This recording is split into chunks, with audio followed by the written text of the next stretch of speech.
ప్రభు అయిన యేసుక్రీస్తు నామములో మీ అందరికీ శుభములు. ఈరోజు పునరుద్ధాన వాక్యం. భూదిగంతముల నివాసులారా, నా వైపు చూచి రక్షణ పొందుడి. యెషయా పుస్తకము 45వ అధ్యాయము 22వ వచనం.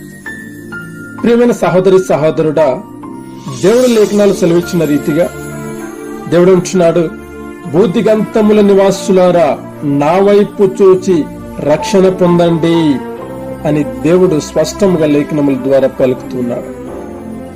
ఈ లోకంలో ఉన్న మనమందరము కూడా దేవుని వైపు కాకుండా మన పరిస్థితుల వైపు, మనకు కలిగినటువంటి శ్రమల వైపు చూసి మనకున్నటువంటి రక్షణను, మనకున్నటువంటి ఆత్మీయ జీవితాన్ని మనము కోల్పోతూ ఉన్నాం.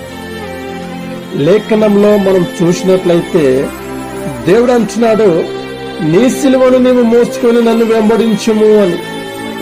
సిలువ అంటే ఇక్కడ సుఖము కాదండి. సిలువ అనగా శ్రమలు.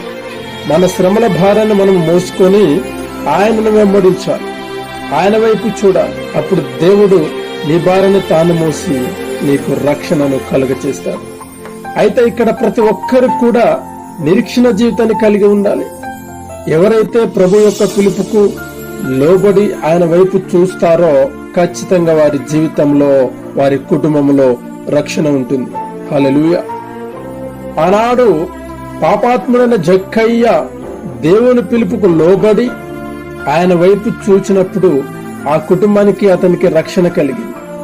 బైబిల్ లేఖనాలలో ఎవరైతే దేవుని పిలుపుకు లోబడి ఆయనను వెంబడించారో అటువంటి ప్రతి ఒక్కరికి కూడా రక్షణ కలిగింది.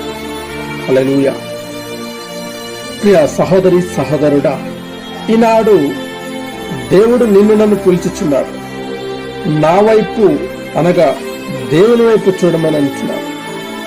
నిరీక్షణతో, విశ్వాసంతో, నమ్మకంతో నీవు ఆయన వైపు చూడగలిగితే నీకు కలిగే రక్షణ విషయంలో, నీకు కలిగే ఆశీర్వాద విషయంలో దేవుడు ఆలస్యం చేయడు.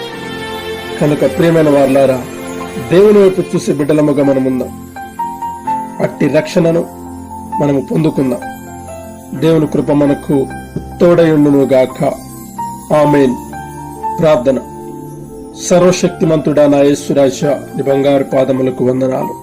ఈ దినము మీరిచ్చిన ఈ మాటను బట్టి తండ్రి మీకు కృతజ్ఞతాస్తుతులు. అయా, మీ వైపు చూడమంటున్నారు తండ్రి. ఇదిగో నాయన, మేమందరము కూడా ప్రభువా, ఈరోజు ఈ వాక్యం ప్రతి ఒక్కరు కూడా నా తండ్రి నీకు స్తోత్రాలు నాయన. నీ వైపు చూచుటకు, రక్షణ పొందుటకు నాయన అట్టి కృపను, అట్టి జ్ఞానమును ప్రతి ఒక్కరికి మీరు దయచేయండి. ఈ లోకంలో, ఈ భూలోకంలో ఎంతమంది రక్షణ లేని బిడ్డలు ఉన్నారో ప్రభువా, ప్రతి ఒక్కరు కూడా నీ వైపు చూసి రక్షణ పొందుటకు మీరు సహాయము దయచేయండి. అటు రీతిగా నాయన ప్రతి ఒక్కరు నా తండ్రి అటు భారను మోయుటకు అయా నీ కృపను అనుగ్రహించమని యేసయ్య అతి పరిశుద్ధ నామమున అడిగి ప్రార్థిస్తున్నాను తండ్రి. ఆమేన్.